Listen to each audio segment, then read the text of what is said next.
4 to the power of x into 64 to the power of 2x equal to 16 to the power of x plus 5.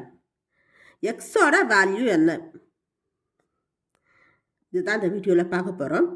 இப்போது 64 to the power of 2x இருக்குன்னா இதில் 64 தான் base. இந்த 2x இருக்கு இல்லையா, இதுதான் exponent. அப்போ இங்கே வந்திருக்கிற பேஸில் அதாவது 4, 64, 16 இதெல்லாம் base. X, 2x, X plus 5 இதெல்லாம் எக்ஸ்போனண்ட்டு. எக்ஸோட வேல்யூ கண்டுபிடிக்கணும்னா முதல்ல பேஸ் எல்லாத்தையும் சேம் நம்பரில் வரா மாதிரி வைக்கணும். 4 நீங்கள் மாற்ற வேண்டாம், அது அப்படியே இருக்கட்டும். 64 நம்ம மாற்றலாம். இதை 4 கியூபோட வேல்யூ தான் 64. அதாவது இந்த 4 3 டைம்ஸ் மல்டிப்ளிகேஷன் பண்ணணும். 1 time, 2 time, 3 time. 3 times multiplication பண்ணிங்கன்னா உங்களுக்கு 64 வரும். எப்போவுமே இந்த எக்ஸ்போனண்ட் இருக்கு இல்லையா, அதுதான் டைம்ஸை சொல்லும், எத்தனை டைம்ஸு. அது மாதிரி இது 3 டைம்ஸ் வந்ததுனால இந்த 4 3 டைம்ஸ் மல்டிப்ளிகேஷன் பண்ணிங்கன்னா உங்களுக்கு 64 வரும். 4 to the power of x into இந்த 64 4 to the power of 3 அதாவது 4 கியூப்னு மாற்றியாச்சு. மீதி இருக்கிற இந்த 2x எடுத்து அப்படியே போட்டுக்கோங்க. அதே மாதிரி இந்த 16ஐயும் 4 பேஸ்க்கு வரா மாதிரி மாற்ற முடியுமானா கண்டிப்பாக முடியும். ஏன்னா 4 ஸ்கொயரோட வேல்யூ தான் 16. அதாவது இந்த 4 இது எத்தனை டைம்ஸ்? 2 டைம்ஸ். 2 டைம்ஸ் மல்டிப்ளிகேஷன் பண்ணிங்கன்னா உங்களுக்கு 16 வரும். இப்போ 16 4 ஸ்கொயர்னு நம்ம மாற்றிக்கிறோம். 4 ஸ்கொயர். அப்புறம் இங்கே கொடுத்துருக்கிற எக்ஸ்போனண்ட்டு எக்ஸ் ப்ளஸ் 5 எடுத்து அப்படியே போட்டுக்கோங்க. அதுக்கப்புறம் இதை 2 எக்ஸ்போனண்ட் வந்திருக்கு. இந்த 2 எக்ஸ்போனண்ட் வரும்போது என்ன பண்ணணும்னா ரெண்டுத்தையும் மல்டிப்ளிகேஷன் பண்ணணும். என்ன ஃபார்முலானா a to the power of m n equal to a to the power of m into n. Right hand side formula படி இதையோ மாற்றணும். 4 to the power of x into 4 இதுதான் m, இதுதான் n. அப்போது 3 into 2x. எக்ஸுங்கிறத அப்படியே போட்டுக்கோங்க. 3 into 2 6x equal to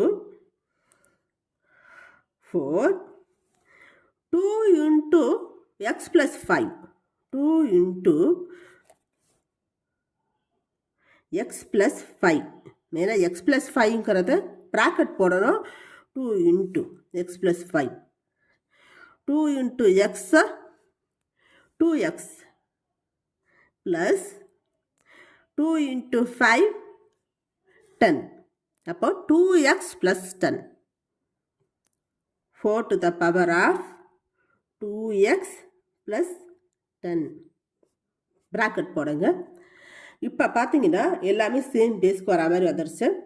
இதை solve பண்ணுங்க. முதல்ல இதில் பேஸ் சேமாக இருக்குது, எக்ஸ்போனண்ட்டு தான் டிஃப்ரெண்ட்டாக இருக்குது. எக்ஸு இதில் 6x டிஃப்ரெண்ட்டாக வந்திருக்கு. இதுக்கான ஃபார்முலா என்னென்னா a to the power of m into a to the power of n equal to a to the power of m plus n. மல்டிப்ளிகேஷனில் வரும்போது சேம் பேஸ் வந்துச்சுன்னா மல்டிப்ளிகேஷனில் வரும்போது இந்த டிஃப்ரெண்ட் எக்ஸ்போனண்ட் ரெண்டுத்தையும் ப்ளஸ் பண்ணிக்கணும். இதில் ஏ தான், இது 4 தான் ஏ, இது m, இது n. அப்போ ரைட் ஹேண்ட் சைடு ஃபார்முலா படி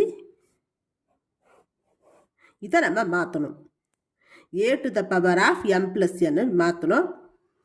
இது a எது 4, m plus n x plus 6x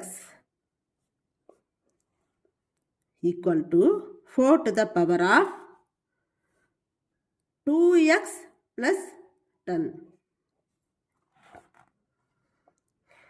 இப்போ பார்த்தீங்கன்னா பேஸ் வந்து சேமாக இருக்கா, அப்போ அதை விட்டுருங்க. எக்ஸ்போனண்ட்டை மட்டும் இடத்த கம்பேர் பண்ணணும். X plus 6x equal to 2x plus 10. எக்ஸ்னா 1xன்னு அர்த்தம். இதில் எக்ஸ் எக்ஸ் சேமாக வந்திருக்கா, எக்ஸ் போட்டுக்கோங்க. 1 + 6 7, 7x equal to 2x plus 10. அதுக்கப்புறம் டிரான்ஸ்போசிங் பண்ணுங்க. டிரான்ஸ்போசிங்னா டிரான்ஸ்ஃபர் பண்ணுறதுன்னு அர்த்தம். இதில் ப்ளஸ் 2x இருக்கு இல்லையா, வெறும் 2xனா ப்ளஸ் 2x. அதை நீங்கள் லெஃப்ட் ஹேண்ட் சைடு கொண்டு வரும்போது மைனஸ் 2xன்னு வந்துடும். ஈக்குவல் டு இந்த ஹோல் நம்பர் 10 எடுத்து அப்படியே போட்டுக்கோங்க. இப்போ எக்ஸ் எக்ஸ் சேமாக வந்துட்டா எக்ஸை போட்டுக்கோங்க. 7 - 2 5, 5x ஈக்குவல் டு 10. 5xனா 5 × xன்னு அர்த்தம். எக்ஸோட வேல்யூ தான் கண்டுபிடிக்க போகிறோம். இதில் 5 மல்டிப்ளிகேஷனில் வந்திருக்கு. ரைட் ஹேண்ட் சைடில் போகும்போது டிவிஷனில் வந்துடும். இப்போ 10 ÷ 5. இது ரெண்டும் 5ஆல் டிவிசிபிள் ஆகும். 5 1s are 5, 5 2s are 10. இப்போ எக்ஸோட வேல்யூ